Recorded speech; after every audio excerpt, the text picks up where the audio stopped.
നമ്മുടെ ശരീരത്തിൽ ഏറ്റവും കൂടുതലും സ്ട്രെയിൻ എടുക്കുന്ന രണ്ട് ജോയിൻസ് ആണ് ലോവർ ബാക്കും അതേപോലെ നീയും. അപ്പോൾ മുട്ടുവേദന എന്ന് പറയുന്നത് ചെറിയ പ്രായക്കാരിൽ മുതൽ വലിയ ആളുകളിൽ വരെ അലട്ടുന്ന ഒരു പ്രശ്നമാണ്. അപ്പോൾ ഇത് നമുക്ക് എങ്ങനെ വീട്ടിൽ നിന്ന് മാനേജ് ചെയ്യാം, ഇതിൻ്റെ കാരണങ്ങൾ എന്നൊക്കെയാണ് നമ്മൾ ഇന്ന് ഈ വീഡിയോയിലൂടെ നോക്കുന്നത്. എൻ്റെ പേര് doctor Sandra Ajith, medical officer Prana nature care centre, Kollam district. മുട്ടുവേദനയ്ക്ക് പ്രധാനമായും കുറച്ച് കാരണങ്ങളുണ്ട്. 30% അതിൽ വരുന്നത് ന്യൂട്രിയൻ ഡെഫിഷ്യൻസീസ്, അമിതവണ്ണം, പിന്നെ വേറെ സ്പോർട്സ് ഇഞ്ചുറീസ്, ഫ്രാക്ചർ, ട്രോമ, അങ്ങനെയുള്ള കാരണങ്ങൾ കൊണ്ടാണ് 30% മുട്ടുവേദനകൾ ഉണ്ടാകുന്നത്. എന്നാൽ 70% മുട്ടുവേദനകൾ ഉണ്ടാകുന്നത് എല്ല് തേയ്മാനം മൂലമാണ്. നമ്മുടെ ശരീരത്ത് ദിവസവും കോടാനുകോടി കോശങ്ങളാണ് നശിച്ചുകൊണ്ടിരിക്കുന്നത്. എന്നാൽ അത്രയും തന്നെ പുനർജനിക്കുന്നുമുണ്ട്. ഇതേ കാരണങ്ങൾ തന്നെയാണ് നമ്മുടെ ജോയിൻസിൻ്റെ കാര്യത്തിൽ വരുമ്പോൾ. അപ്പോൾ ഇങ്ങനെ എനിക്കുന്ന സമയത്ത് ഇതേപോലെ ന്യൂട്രിയൻസിൻ്റെ ഡെഫിഷ്യൻസി മൂലം ഈ എല്ലുകളിൽ തേയ്മാനം വരാനായിട്ടുള്ള ചാൻസ് കൂടുതലാണ്. ഇതിൻ്റെ ലക്ഷണങ്ങളെന്ന് പറയുമ്പോൾ മുട്ടിനുണ്ടാകുന്ന നീർക്കെട്ട്, വേദന, മുട്ട് മടക്കാൻ പ്രയാസം, അതേപോലെ ഒരിടത്തുനിന്ന് എണീറ്റിട്ട് ഇരിക്കാനും ഇരുന്നിട്ട് എണീക്കാനും ഒക്കെ ഉള്ള പ്രയാസവും, പിന്നെ ഒരു സൈഡിലെ മുട്ട് ഏകദേശം തേയ്മാനം ആകുമ്പോഴത്തേക്കും അടുത്ത സൈഡിലേക്ക് വേദനയും കാര്യങ്ങളൊക്കെ വരുമ്പോഴത്തേക്കും അടുത്ത സൈഡിലേക്കാണ് പ്രഷർ കൊടുത്തിട്ട് നിൽക്കുന്നത്. അപ്പോൾ ആ മുട്ടും ഇതേപോലെ തേഞ്ഞ് വരുമ്പോഴത്തേക്കും അങ്ങനെയാണ് ഇതിൻ്റെ മെയിനായിട്ടുള്ള ലക്ഷണങ്ങൾ കണ്ടുവരുന്നത്. കാൽമുട്ടിൻ്റെ വേദന എല്ലാ പ്രായക്കാരിലും കണ്ടുവരുന്ന ഒന്നാണ്. അതായത് കുട്ടികളിൽ 4 തൊട്ട് 10 വയസ്സുള്ള കുഞ്ഞുങ്ങളിലാണെങ്കിൽ ഇത് റെഫേർഡ് പെയിനായിട്ടാണ് കാണിക്കുന്നത്. അതായത് അവരുടെ അരക്കെട്ടിൽ നീർക്കെട്ടോ കാര്യങ്ങളോ എന്തെങ്കിലും ഉണ്ടെങ്കിൽ അത് മുട്ടുവേദനയായിട്ടാണ് പ്രസൻറ്റ് ചെയ്യുന്നത്. എന്നാൽ കൗമാരക്കാരിൽ ഇത് കോൺട്രോമലേഷ്യ പെറ്റല്ല, അതായത് റണ്ണേഴ്സ് നീ എന്നറിയപ്പെടുന്ന ഒരു കണ്ടീഷൻ മൂലമാണ് ഇത് വരുന്നത്. ഇതിൻ്റെ ആ ഒരു തരുണാസ്ഥി, അതായത് ആ ഒരു ഇടയിലുള്ള തരുണാസ്ഥി സോഫ്റ്റൺ ആവുകയാണ് ചെയ്യുന്നത്. ഇതിന് കാരണം എന്തെങ്കിലും ഇഞ്ചുറിയോ അല്ലെങ്കിൽ മുട്ടിൻ്റെ അമിതമായിട്ടുള്ള ഉപയോഗം മൂലമാണ് ഈ ഒരു കണ്ടീഷൻ വരുന്നത്. മുതിർന്നവരിൽ മുട്ടുവേദന വരുന്നത് ഓസ്റ്റിയോ ആർത്രൈറ്റിസ് എന്ന കണ്ടീഷനാണ്. ഏതെങ്കിലും തരത്തിലുള്ള വാദം അല്ലെങ്കിൽ ആമവാദം, പിന്നെ ഗൗട്ടി ആർത്രൈറ്റിസ്, ഇങ്ങനെയുള്ള കണ്ടീഷൻസിലാണ് മുതിർന്നവരിൽ മുട്ടുവേദനയുടെ കാരണങ്ങളായിട്ട് വരുന്നത്. അതുകൂടാതെ ന്യൂട്രീഷണൽ ഡെഫിഷ്യൻസീസ് ഉള്ളവർക്കും ഈ പറയുന്ന മുട്ടുവേദന പ്രസൻറ്റ് ചെയ്യുന്നുണ്ട്. അതുപോലെ തന്നെയാണ് ഓവർ വെയ്റ്റ് ആയിട്ടുള്ളവർക്കും മുട്ടുവേദന പ്രസൻറ്റ് ചെയ്യുന്നുണ്ട്. ഓവർ വെയ്റ്റ് എന്ന് പറയുമ്പോൾ നമുക്ക് ശരീരത്തിന് താങ്ങാവുന്നതിനും അപ്പുറം വരുമ്പോഴത്തേക്കും മുട്ടിന് അത് ഒരുപാട് സ്ട്രെസ്സാണ് കൊടുക്കുന്നത്. അപ്പം മുട്ടിന് നമ്മൾ 1 കിലോ കുറയ്ക്കുകയാണെങ്കിൽ തന്നെയും 3 കിലോയോളമാണ് മുട്ടിന് അവിടെ കുറഞ്ഞ് വരുന്നത്. അപ്പോൾ മാക്സിമം ഒന്ന് വെയ്റ്റ് കൺട്രോൾ ചെയ്യാനായിട്ട് തന്നെ നമ്മൾ ശ്രദ്ധിക്കേണ്ടതാണ്. മാസക്കുളി അവസാനിച്ച സ്ത്രീകളിൽ ഇതേപോലെ കാൽഷ്യം മെറ്റബോളിസം കുറയുകയും അതേപോലെ തന്നെ ഈസ്ട്രജൻ ഹോർമോണിൽ ഉണ്ടാകുന്ന വ്യത്യാസമൊക്കെ ഈ മുട്ടുവേദനയ്ക്ക് കാരണമാകുന്നു. ഇതേപോലെ തന്നെയാണ് യൂട്രസ് റിമൂവ് ചെയ്ത സ്ത്രീകൾക്കും തൈറോയിഡ് പ്രശ്നമുള്ളവർക്കും ഒക്കെ കാൽഷ്യം മെറ്റബോളിസത്തിൻ്റെ വ്യത്യാസം വന്നിട്ട് ഇതേപോലെ തന്നെ മുട്ടുവേദന വരാനായിട്ടുള്ള ഒരു കാരണമാണ്. ചില സ്കിൻ കണ്ടീഷൻസിലും നമ്മൾ മുട്ടുവേദന കണ്ടുവരുന്നുണ്ട്. അതായത് സോറിയാറ്റിക് ആർത്രൈറ്റിസ് എന്ന കണ്ടീഷൻസിലും മുട്ടുവേദന പ്രസൻറ്റ് ചെയ്യാറുണ്ട്. നമ്മൾ ആദ്യമായിട്ട്, അതായത് ഒരാൾക്ക് മുട്ടുവേദന വന്നു കഴിഞ്ഞാൽ ആദ്യം വീട്ടിൽ നിന്ന് തന്നെ സ്വയം ചികിത്സയാണ് ചെയ്യുന്നത്. എന്തെങ്കിലും പെയിൻ ബാമോ ഓയിൻമെൻറ്റ്സോ ഒക്കെ പുരട്ടി അതൊന്ന് മാനേജ് ചെയ്യുകയാണ് ചെയ്യുന്നത്. അപ്പോൾ അത് കുറച്ച് നാളത്തേക്കൊന്ന് മാറി നിൽക്കും. എഗെയിൻ വരുമ്പോൾ പിന്നെയും ഇത് ചെയ്യുമ്പോഴത്തേക്ക്, അതായത് പെയിൻ ബാമും അതേപോലെ എന്തെങ്കിലും ഓയിൻമെൻറ്റ്സോ ഒക്കെ പുരട്ടിയാൽ പോലും മാറാത്തൊരവസ്ഥയിലേക്ക് വരുമ്പോൾ സ്വയം തന്നെ പോയിട്ട് വല്ല പെയിൻ കില്ലറോ കാര്യങ്ങളോ ഒക്കെ വാങ്ങി അത് കഴിച്ചിട്ട് എഗെയിൻ പെയിൻ ഒന്ന് മാനേജ് ചെയ്യാനായിട്ടാണ് നോക്കുന്നത്. പിന്നെയും ഇതേപോലെ കുറച്ച് നാൾ മാറി പിന്നെയും എഗെയിൻ അത് മുട്ടുവേദന വരുമ്പോഴത്തേക്കും അതൊരു വേറൊരു സ്റ്റേജിലായിട്ടുണ്ടാവാം. അപ്പോഴായിരിക്കും ഡോക്ടറിൻ്റെ അടുത്ത് കൺസൾട്ട് ചെയ്യാനായിട്ട് വരുന്നത്. നമ്മൾ മുട്ടുവേദനയുടെ ട്രീറ്റ്മെൻറ്റ്സ് എപ്പോഴും അതിൻ്റെ റീസൺ എന്താണെന്ന് അറിഞ്ഞ് തന്നെ ട്രീറ്റ് ചെയ്യുന്നതായിരിക്കും ഏറ്റവും ഉത്തമം. ഇപ്പോൾ വെയിറ്റ് കൂടിയിട്ടുള്ള മുട്ടുവേദനയാണെന്നുണ്ടെങ്കിൽ ഉറപ്പായിട്ടും വെയിറ്റ് കുറച്ച് കഴിഞ്ഞാൽ തന്നെ അവിടെ ഒരു ആശ്വാസം ഉണ്ടാകുന്നതാണ്. അതേപോലെ എക്സർസൈസ് അധികം ഇല്ലാത്ത ആളുകളാണെങ്കിൽ ഉറപ്പായിട്ടും എക്സർസൈസ് ചെയ്ത് തുടങ്ങി കഴിയുമ്പോഴത്തേക്കും മുട്ടുവേദനയ്ക്ക് ശമനം ലഭിക്കുന്നതാണ്. അതുപോലെ മുട്ടിന് ചുറ്റുമുള്ള മസിൽസ് സ്ട്രെങ്തൻ ചെയ്യാനും ഒക്കെ നമ്മൾ ശ്രദ്ധിക്കേണ്ടതാണ്. നമുക്കിനി സാധാരണ വരുന്ന മുട്ടുവേദനയൊക്കെ എങ്ങനെ മാനേജ് ചെയ്യണം, അതായത് പെട്ടെന്ന് വീഴ്ചയിലുണ്ടാകുന്ന മുട്ടുവേദന അങ്ങനെയൊക്കെ വന്നു കഴിഞ്ഞാൽ നമുക്കൊരു മെത്തേഡ് ട്രൈ ചെയ്യാവുന്നതാണ്. റൈസ് എന്ന മെത്തേഡാണ്. അപ്പോൾ ഈ മെത്തേഡിൽ RICE എന്നുള്ള ഒരു അബ്രിവേഷനാണ് വരുന്നത്. R എന്ന് പറഞ്ഞു കഴിഞ്ഞാൽ റെസ്റ്റാണ്, റെസ്റ്റ് എടുക്കുന്നത് മുട്ടുവേദനയുടെ ഒരു ആഘാതം കുറയാനായിട്ട് കാരണമാകുന്നുണ്ട്. ഐ എന്ന് പറയുന്നത് ഐസ് പാക്കാണ്. ഐസ് പാക്ക് അപ്ലൈ ചെയ്ത് കഴിഞ്ഞാൽ ഒരുവിധമുള്ള ബുദ്ധിമുട്ടുകളും നീർക്കെട്ട് എന്തെങ്കിലും ഉണ്ടെങ്കിൽ അതങ്ങ് മാറുന്നതായിരിക്കും. സി എന്ന് പറഞ്ഞു കഴിഞ്ഞാൽ കംപ്രഷനാണ്. എന്തെങ്കിലും ഒരു ചെറിയ ബാൻഡേജോ അങ്ങനത്തെ രീതിയിൽ എന്തെങ്കിലും ഒന്ന് ചുറ്റി വെച്ച് കഴിഞ്ഞാൽ അത്രയൊരു ആശ്വാസം കിട്ടുന്നതായിരിക്കും. പിന്നെ ഇ എന്ന് പറഞ്ഞു കഴിഞ്ഞാൽ എലവേഷൻ, അതായത് മുട്ട് താഴ്ത്തി തൂക്കിയിടാതെ അപ്പോൾ തന്നെ ഒന്ന് എടുത്ത് എലവേറ്റ് ചെയ്ത് ഉയർത്തി വെക്കുന്നത് നല്ലതായിരിക്കും. ഇങ്ങനെ ഒരു 3-4 ദിവസം ചെയ്തിട്ടും മുട്ടുവേദനയ്ക്ക് ശമനമില്ലെങ്കിൽ ഉറപ്പായിട്ടും ഒരു ഡോക്ടറിനെ കൺസൾട്ട് ചെയ്യേണ്ടത് വളരെ അത്യാവശ്യമായിട്ടുള്ളൊരു കാര്യമാണ്. മുട്ടുവേദനയുടെ പ്രധാന കാരണം നമ്മൾ പറഞ്ഞായിരുന്നു പോഷകക്കുറവ് മൂലമാണെന്ന്. അതേപോലെ ഒരുപാട് ഷുഗർ ഇൻടേക്ക് എടുക്കുന്നവർക്കും നമ്മുടെ ന്യൂട്രിയൻസ് അധികമായിട്ട് അബ്സോർവ് ആവത്തില്ല. അപ്പോൾ ഈ ഷുഗർ കൂടുതൽ ചെന്ന് കഴിഞ്ഞാൽ നമുക്ക് തേയ്മാനം ഉണ്ടാവാനുള്ള ചാൻസ് കൂടുതലാണ്.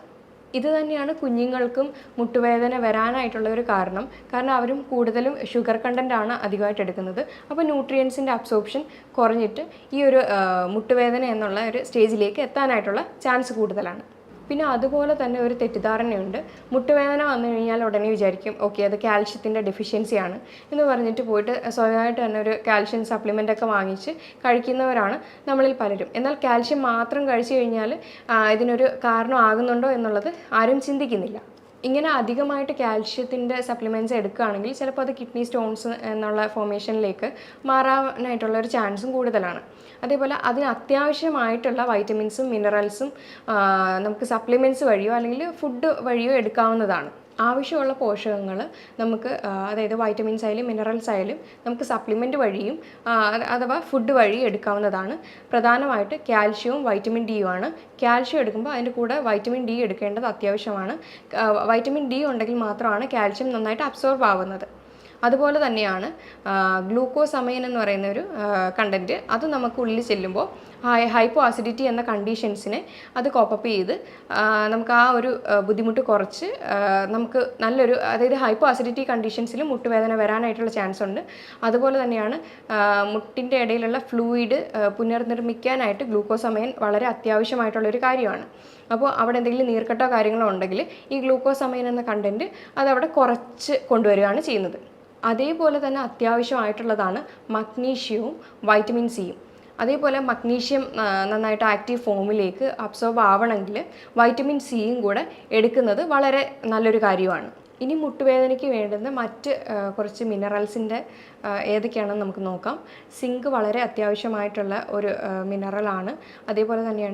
അതുപോലെ തന്നെയാണ് selenium, potassium, phosphorus, vitamin B12, പിന്നെ ഒമേഗ 3 ഫാറ്റി ആസിഡ്സ്. അത് ചെറു മത്സ്യങ്ങളിലെല്ലാം അവൈലബിൾ ആയിട്ട് ഉള്ള ഒന്നാണ്. ഇനി ചില കാര്യങ്ങൾ നമ്മൾ അവോയ്ഡ് ചെയ്യേണ്ടതായിട്ടുണ്ട്.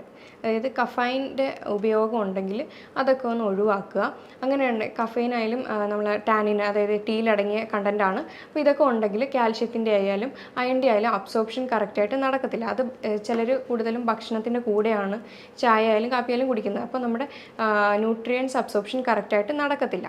അതേപോലെ തന്നെയാണ് റിഫൈൻഡ് ഓയിലായിട്ടുള്ള സൺഫ്ലവർ, പാം ഓയിൽ, ഇതൊക്കെ വേദനകളെ നീർക്കെട്ട് കൂട്ടുകയാണ് ചെയ്യുന്നത്. അപ്പോൾ അതുകൊണ്ട് കോക്കനട്ട് ഓയിലും ഒലിവ് ഓയിലും ഒക്കെയാണ് ഏറ്റവും ബെറ്റർ ആയിട്ടുള്ളൊരു ഓപ്ഷൻ. പിന്നെ ഷുഗർ കണ്ടൻറ്റൊക്കെ അധികമായിട്ട് എടുക്കുന്നവരാണെങ്കിൽ, അതായത് പല ബേക്കറി പലഹാരങ്ങളിലും ഹൈ ഫ്രക്ടോസ് കോൺ സിറപ്പ് അടങ്ങിയ ബേക്കറി ഐറ്റംസിലും സോഫ്റ്റ് ഡ്രിങ്ക്സ് അങ്ങനെയുള്ള സാധനങ്ങളൊക്കെ മാക്സിമം ഒന്ന് കുറച്ച് നമ്മൾ കൂടുതലും ഇൻക്ലൂഡ് ചെയ്യാൻ നോക്കുക. വെജിറ്റബിൾസും ഫ്രൂട്ട്സും ഒക്കെ നന്നായിട്ട് നമ്മുടെ ഭക്ഷണത്തിൽ ഉൾപ്പെടുത്താനായിട്ട് ശ്രദ്ധിക്കുക. ഇനി ആൽക്കഹോൾ സ്മോക്കിംഗ് ഒക്കെ ഉള്ളവരാണെങ്കിൽ അത് ഉറപ്പായിട്ടൊന്ന് ക്വിറ്റ് ചെയ്ത് കഴിഞ്ഞാൽ നല്ലൊരു മാറ്റം തന്നെ നമുക്ക് കാണാൻ പറ്റും. പിന്നെ ഞാൻ പറയാം, ലീക്കി ഗട്ട് എന്ന കണ്ടീഷൻസും ഇതേപോലുള്ള പല ബുദ്ധിമുട്ടുകളും നമുക്ക് കോസ് ചെയ്യുന്നുണ്ട്. പ്രത്യേകിച്ചും റുമറ്റോയ്ഡ് ആർത്രൈറ്റിസ്, ആമവാദം പോലെയുള്ള ബുദ്ധിമുട്ടുകളിലും ഈ മുട്ടുവേദന പോലുള്ള പ്രശ്നങ്ങൾ കണ്ടുവരുന്നുണ്ട്. അപ്പം അങ്ങനെയുള്ള പ്രശ്നങ്ങളെല്ലാം നമുക്ക് ജീവിതശൈലി മാറ്റത്തിലൂടെ തന്നെ ചെയ്യാവുന്നതാണ്. എക്സസീവ് ബാക്ടീരിയ ടോക്സിൻസ് ഒക്കെ ഉണ്ടെങ്കിൽ അത് നമുക്ക്, അതായത് വായ്നാറ്റം അങ്ങനെയൊക്കെ എന്തെങ്കിലുമൊക്കെ ഉണ്ടെങ്കിൽ നമുക്ക് ഓയിൽ പുള്ളിങ് വളരെ നന്നായിട്ട് ഹെൽപ്പ് ചെയ്യുന്ന ഒന്നാണ്. രാവിലെ ഒരു കവിള് കോക്കനട്ട് ഓയിൽ വായിൽ നന്നായിട്ട് കുറച്ച് നേരം വെച്ചിട്ട് അത് അങ്ങ് കൊപ്പിളിച്ച് കളഞ്ഞു കഴിഞ്ഞാൽ നമുക്കൊരു നല്ലൊരു ആശ്വാസം കിട്ടുന്ന ഒരു റെമഡിയാണ്. ഇനി നമുക്ക് നോക്കാവുന്നത് ക്രൂസിഫറസ് വെജിറ്റബിൾസ് ആയ കോളിഫ്ലവർ, ബ്രൊക്കോളി, ക്യാബേജ് ഇതൊക്കെ നമ്മുടെ ഭക്ഷണത്തിൽ ഇൻക്ലൂഡ് ചെയ്യുന്നത് വളരെയധികം നല്ലതാണ്. പിന്നെ ഇലക്കറികളൊക്കെ ഇൻക്ലൂഡ് ചെയ്യുന്നത് വളരെ നല്ലതാണ്. പലതരത്തിലുള്ള ബെറീസ് നമ്മുടെ ഫുഡിൽ ഇൻക്ലൂഡ് ചെയ്യുന്നത് വളരെ നല്ലതാണ്. ഇത് വൈറ്റമിൻസും ആൻറ്റി ഓക്സിഡൻറ്റ് റിച്ച് ആണ്. പ്രധാനമായിട്ട് സ്ട്രോബെറി, ബ്ലൂബെറി, ബ്ലാക്ക്ബെറി ഇതൊക്കെ നമുക്ക് ഇൻക്ലൂഡ് ചെയ്യുന്നത് വളരെ നല്ലതാണ്. ഇനി ഹെർബ്സ് ആയിട്ടുള്ള വെളുത്തുള്ളി, പിന്നെ ഇഞ്ചി ഇതൊക്കെ കഴിക്കുന്നത് ആൻറ്റി ഇൻഫ്ലമേറ്ററി പ്രോപ്പർട്ടി ഉള്ളതാണ്. അപ്പോൾ ഇത് നമ്മുടെ മുട്ടുവേദനയായാലും നീർക്കെട്ടായാലും കുറയ്ക്കുന്ന ഒന്നാണ്. ഇനി മുട്ടുവേദന അനുഭവിക്കുന്നവരാണെങ്കിൽ അവർക്ക് 2 സൂപ്പർ ഫുഡ് പറഞ്ഞു തരാൻ പറ്റും.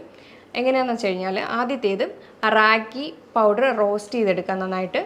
എന്നിട്ട് അതിലേക്ക് കുറച്ച് ബദാം ആഡ് ചെയ്യുക, കുറച്ച് കാഷ്യൂസ് ആഡ് ചെയ്യുക, കുറച്ച് എള്ള്, പിന്നെ കോക്കനട്ട് ഓയിൽ, ഇതെല്ലാം കൂടെ മിക്സ് ചെയ്ത് ഡേറ്റ്സും കൂടെ ആഡ് ചെയ്യുക. ഡേറ്റ്സും കൂടെ ഒബീസിറ്റി ഉള്ള, അതായത് അമിതവണ്ണം ഉള്ളവരാണെങ്കിൽ ഡേറ്റ്സ് ആഡ് ചെയ്യണമെന്നില്ല. ഇതെല്ലാം കൂടെ ആഡ് ചെയ്ത് മിക്സ് ചെയ്തിട്ട് ഒരു ബോൾസ് പോലെ ആക്കി വെക്കുക.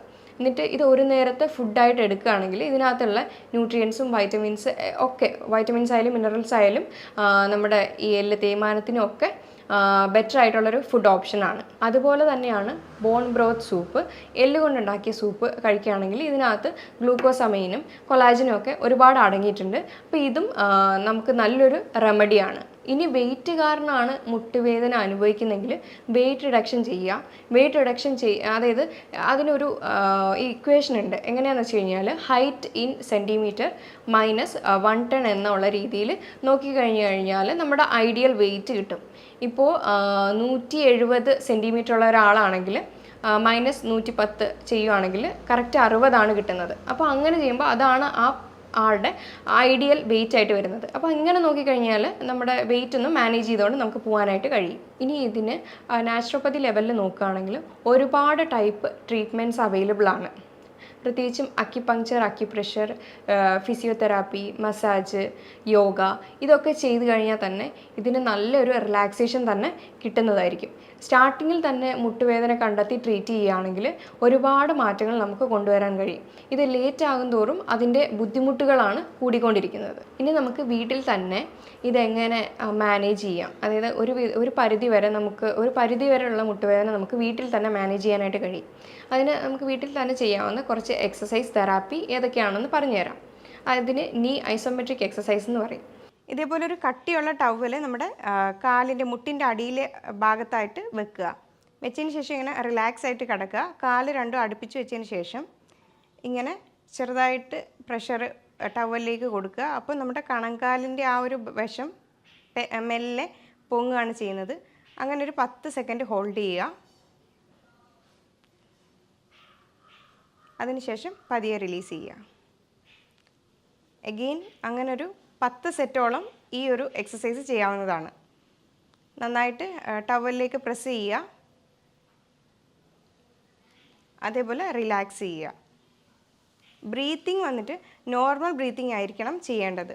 ഇൻഹലേഷനും എക്സലേഷനും കറക്റ്റ് റെഗുലർ ആയിട്ടുള്ള ബ്രീത്തിങ് ആയിരിക്കണം ചെയ്യേണ്ടത്.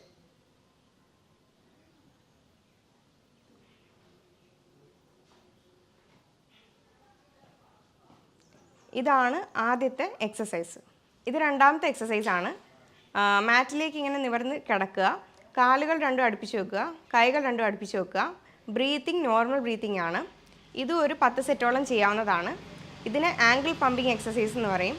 ആംഗിൾ പമ്പിങ് എക്സസൈസ് എന്ന് പറഞ്ഞു കഴിഞ്ഞാൽ നമ്മുടെ 2 കാലുകളും അടുപ്പിച്ച് വെച്ചതിന് ശേഷം കണങ്കാല് ഫ്രണ്ടിലേക്കും ബാക്കിലേക്കും ആക്കുക. ഇതുപോലെ ഒരു 10 സെറ്റ് ദിവസവും ചെയ്യുക.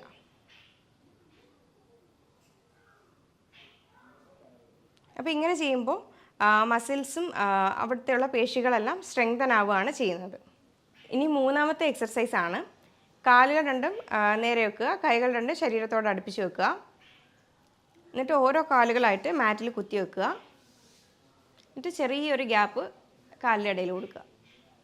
എന്നിട്ട് കൈകൾ രണ്ടും കണങ്കാലിൻ്റെ അടുത്തേക്ക് പ്ലേസ് ചെയ്ത് ഇങ്ങനെ വെക്കുക. അതിനുശേഷം ശ്വാസം എടുത്തുകൊണ്ട് നമ്മുടെ ബട്ടക്ക് റീജിയൻ ഉയർത്തേണ്ടതാണ്. പിന്നെ അവിടെ ചെന്നിട്ട് ബ്രീത്തിങ് ഹോൾഡ് ചെയ്യേണ്ട ആവശ്യം വരുന്നില്ല. നോർമൽ ബ്രീത്തിങ്ങിൽ തന്നെ ഈ ഒരു എക്സർസൈസ് പ്രാക്ടീസ് ചെയ്യാവുന്നതാണ്. കുറച്ച് നേരം അവിടെ അങ്ങനെ മെയിൻറ്റെയിൻ ചെയ്യുക നോർമൽ ബ്രീത്തിങ്ങിൽ. എഗെയിൻ എക്സെയിൽ ചെയ്ത് താഴേക്ക്. അഗെയിൻ ഇൻഹേൽ ചെയ്ത് മേലേക്ക്, ഹോൾഡ് ചെയ്യുക. ബ്രീത്തിങ് ഹോൾഡ് ചെയ്യേണ്ട, നോർമൽ ബ്രീത്തിങ് ആണ്. അഗെയിൻ എക്സേൽ ചെയ്ത് താഴേക്ക്. അങ്ങനെ ഒരു പ്രാവശ്യം കൂടെ ചെയ്യാം.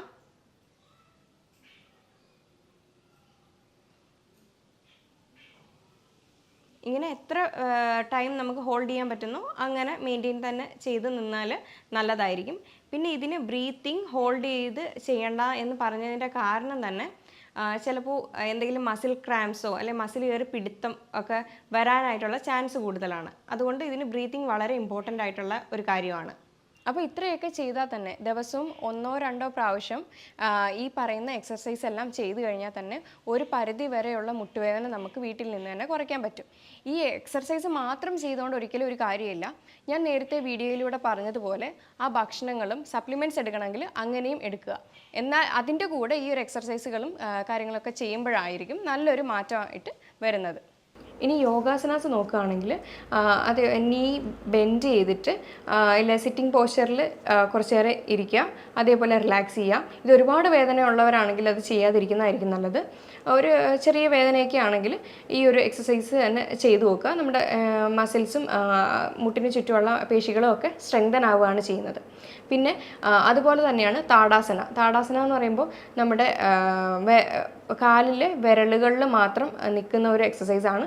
അപ്പോൾ അത് വെരിക്കോസ് വെയിൻ ആയാലും അങ്ങനെയുള്ള പല ബുദ്ധിമുട്ടുകൾക്കും ഈ താടാസന എന്ന് പറയുന്ന ആസനാസ് ഹെൽപ്പ് ചെയ്യുന്നതാണ്. താടാസന എന്ന് പറയുമ്പോൾ നമ്മുടെ കാഫ് മസിൽസിനെല്ലാം നല്ലോണം സ്ട്രെങ്തൻ ചെയ്യുന്ന ഒരു എക്സസൈസും കൂടിയാണ്. ഇപ്പോൾ നമ്മൾ പറഞ്ഞായിരുന്നു ലെഗ് റേസിങ് ചെയ്യുമ്പോൾ 2 സൈഡിലുമായിട്ട് ചെയ്യുക. ഇത് നമ്മുടെ മസിൽസിനെല്ലാം നന്നായിട്ട് സ്ട്രെങ്തൻ ചെയ്യുകയാണ് ചെയ്യുന്നത്. ഇത്രയൊക്കെ ചെയ്ത് കഴിഞ്ഞാൽ തന്നെ നമ്മുടെ ഒരു പരിധി വരെയുള്ള മുട്ടുവേദനകളും കാര്യങ്ങളും അതിൻ്റെ കഷ്ടതകളും ഒക്കെ കുറയ്ക്കാനായിട്ട് നമ്മളെ കൊണ്ട് കഴിയും. എന്നിട്ടും കഴിയാത്തവരാണെങ്കിൽ ഒരു ഡോക്ടറിനെ കൺസൾട്ട് ചെയ്ത് അതിൻ്റേതായ ആവശ്യമുള്ള ട്രീറ്റ്മെൻറ്റ് തന്നെ എടുക്കേണ്ടത് വളരെ അത്യാവശ്യമാണ്. ഞാൻ ഈ പറഞ്ഞ കാര്യങ്ങൾ എന്തെങ്കിലും ഡൗട്ടോ കാര്യങ്ങളോ ഉണ്ടെങ്കിൽ താഴെ തന്നിരിക്കുന്ന നമ്പറിൽ കോൺടാക്റ്റ് ചെയ്യാവുന്നതാണ്. ഇനി അടുത്ത വീഡിയോയുമായി വീണ്ടും കാണാം. Thank you.